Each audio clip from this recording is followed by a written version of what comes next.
خانہ کعبہ میں جا کر بھی یا اس کی چھت پر چڑھ کر بھی حلف لیں اپنی وفاداری کا، اپنے نیوٹرل ہونے کا، تو لوگ شاید ہی اس بات پر یقین کریں۔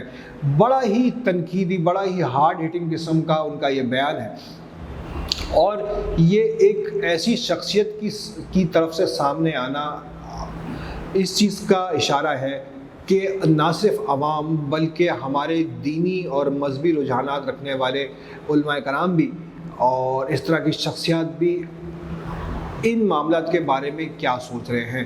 انجینئر محمد علی مرزا کا یہی کہنا تھا کہ پہلے سندھ میں، بلوچستان میں، خیبر پختونخوا میں اور پنجاب میں، چاروں صوبوں میں اس وجہ سے عوام تقریباً متنفر ہو گئی اسٹیبلشمنٹ سے، اشرافیہ سے اور ہمارے سیکیورٹی اداروں سے۔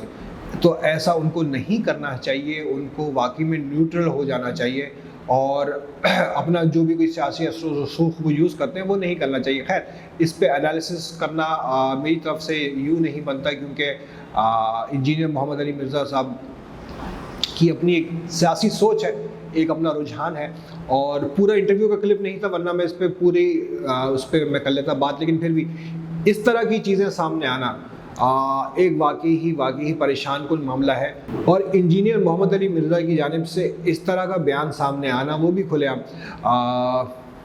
آن کیمرہ ریکارڈ پہ آنا، is very very hard hitting.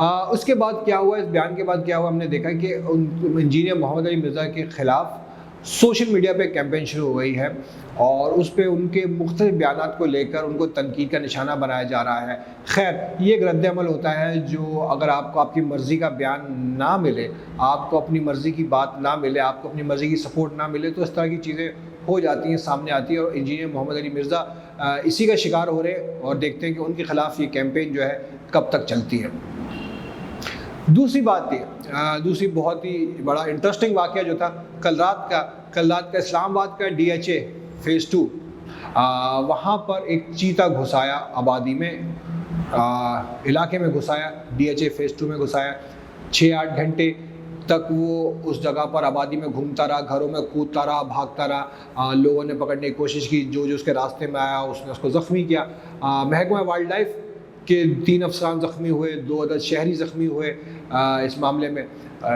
DHA انتظامیہ اور وائلڈ لائف کی جانب سے بالآخر 8 گھنٹے کے بعد، کچھ لوگ 8 گھنٹے کہہ رہے ہیں، 8 گھنٹے کی کوششوں کے بعد چیتے کو بے ہوشی کا انجیکشن لگا کے بالآخر اس کو قابو کر لیا گیا، اور تب تک یہ معاملہ جو ہے 6-8 گھنٹے تک بڑا خبروں میں گرم رہا، سوشل میڈیا پر بھی اس کی فوٹیجز آتی رہیں، ہم دیکھتے رہے۔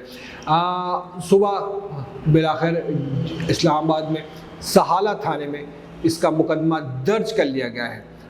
پہلے تو یہ کہا گیا جناب علی کہ یہ چیتا جو ہے باہر سے آیا ہے، جنگل سے گھس آیا ہے، آبادی میں گھس آیا ہے یہ چیتا، اور جنگلی جانور ہے، اور اس کو پکڑنے کی کوشش کی جا رہی۔ بعد میں پتہ چلا جناب علی، کہ یہ کسی کا پالتو چیتا ہے، خبریں سامنے آئی کہ یہ پالتو چیتا ہے، اس علاقے میں ہی DHA میں ہی کسی کے گھر پہ تھا، وہاں سے بھاگ نکلا اور اس نے سارا کیا، اس وہاں پر جا کے بچا دیا اور لوگوں کو زخمی کیا اور بھاگتا رہا یہاں سے وہاں۔ آج صبح اس کا مقدمہ سہالہ تھانے میں نامعلوم شخص کے خلاف، نامعلوم چیتے کے مالکان کے خلاف درج کر لیا گیا۔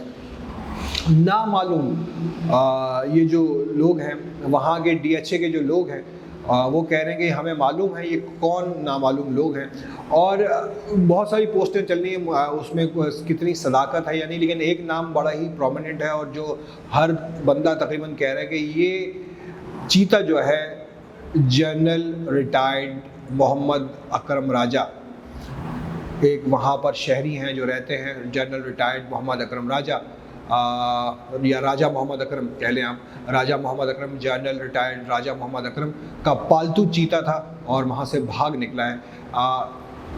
اگین یہ سوشل میڈیا پہ چل رہا ہے، لیکن اسلام آباد پولیس نے اس کو نامعلوم شخص کے خلاف کیا گیا ہے۔ چیتے کی جتنی فوٹیج ہے اور چیتے کی اور DHA میں جتنے کیمرے لگے ہوتے ہیں، تو میرا نہیں خیال کہ یہ نامعلوم شخص ہونا چاہیے، کیونکہ ایک تو وہاں پر لوگوں کو پتہ ہوتا ہے کہ کون سے گھر میں کون سا، آپ لوگ عام طور پہ ہمیں پتہ ہے کہ ہمارے پڑوسی کے گھر میں کتا ہے, ہمارے ساتھ والی آنٹی نے بلیاں پالی ہوئی ہیں, ہمارے گھر میں طوطا ہے, ہمارے پیچھے والے گھر والوں نے مرغیاں رکھی ہوئی ہیں.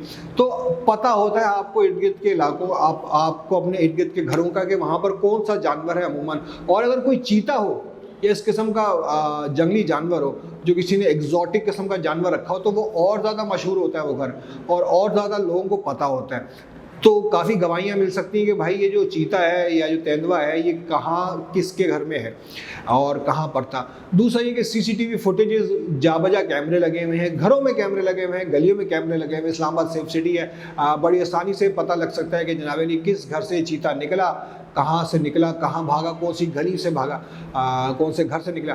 اور کہنے والوں نے social media per in general صاحب کے جو مبینہ جنرل صاحب ہیں ان کا کیا کہتے ہیں گھر کا ایڈریس بھی ڈال دیا گیا ہے, گلی کا نمبر, گلی نمبر 4 بھی ڈال دیا گیا ہے. اور لیکن بہرحال یہ پولیس کا کام ہے انویسٹیگیشن کرنا. لیکن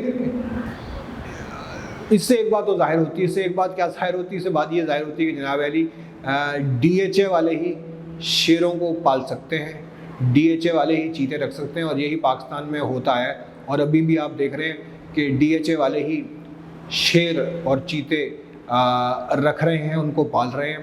اور اگر ان کی گرفت سے نکل جائیں یہ چیتے, ان کا پٹہ کھل جائے ان شیروں کا, ان چیتوں کا, تو یہ عوام کو نقصان پہنچا سکتے ہیں اور عوام کو نقصان پہنچاتے ہیں.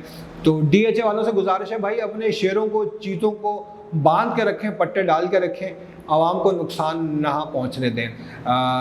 یہ تھی اپڈیٹ, کیونکہ اب اس میں پولیس نے مقدمہ درج کیا ہوا ہے. تو خیر بہرحال دیکھنا ہے کہ یہ کہاں تک جاتا ہے معاملہ, یا یہیں بند ہو جائے گا نامعلوم افراد کے خلاف. ہم نے بتا دیا کہ نامعلوم کو معلوم آسانی سے کیا جا سکتا ہے. خیر اب یہ پولیس کا کام ہے کرنا. اب وہ جو میں نے آپ سے وعدہ کیا تھا, وہ جو ایک سطری جوک ہے ہنا پرویز بٹ صاحبہ کی جانب سے. اور ایک صاحب نے ٹویٹ کیا, اور ہنا پرویز بٹ صاحبہ کے ٹویٹ پہ ایک صاحب نے رپلائی کیا کہ تم اتنی بے غیرت کیوں ہو. بہت ہی غلط بات ہے اس طرح کی نازیبا الفاظ لکھنا, کسی کو کہنا, کسی خاتون کو کہنا. میں اس کی مذمت کرتا ہوں کہ چاہے جو بھی آپ کسی سے جتنا بھی اختلاف رکھتے ہوں اس سے اس قسم کی گفتگو کرنا, اس قسم کے الفاظ رکھنا نہایت ہی قابل مذمت ہے. اور میں اس کو باؤچ نہیں کرتا بالکل بھی. لیکن اس شخص نے ہنا پرویز بٹ سے پوچھا کہ تم اتنی بے غیرت کیوں ہو, جس پہ ہنا پرویز بٹ صاحبہ یا اس کو اگنور کر کے چلی جاتی, آگے بڑھ جاتی. اور کیونکہ اس طرح کے بہت سارے لوگ ہوتے ہیں کمنٹ کرتے ہیں, یا پھر اس کو کوئی اور جواب دیتی. لیکن ہنا پرویز بٹ صاحبہ نے جو جواب دیا اس سے میری ہنسی چھوٹ گئی. ہنا پرویز بٹ صاحبہ کا جواب تھا کیونکہ میرا بھائی بھی بے غیرت ہے, یا سوری انہوں نے لکھا کہ جیسے میرا بھائی بے غیرت ہے. اپنے بھائی کو بھی تن دیا بیچ میں ساتھ, مطلب کہنا کچھ اور چاہ رہی ہوں گی اوبویسلی, لیکن انہوں نے لکھا کہ جیسے میرا بھائی بے غیرت ہے ویسے میں بے غیرت ہوں. اسی قسم کا جملہ تھا, کہنا نہیں چاہیے. بڑی غلط بات ہے, لیکن ہنا پرویز بٹ کو اس کو اگنور کر دینا چاہیے تھا. اس قسم کا جملہ جو ہے نہیں دینا چاہیے تھا, ورنہ یہ جو ہے ہنسی کا سامان مزید بن گیا.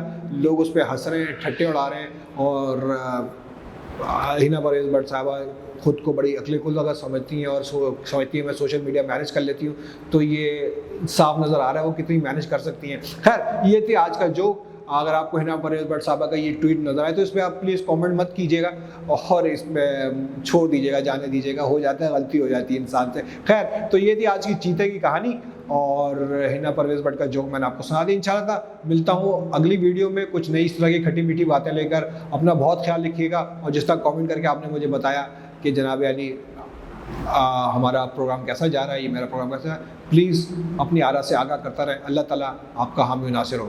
شکریہ.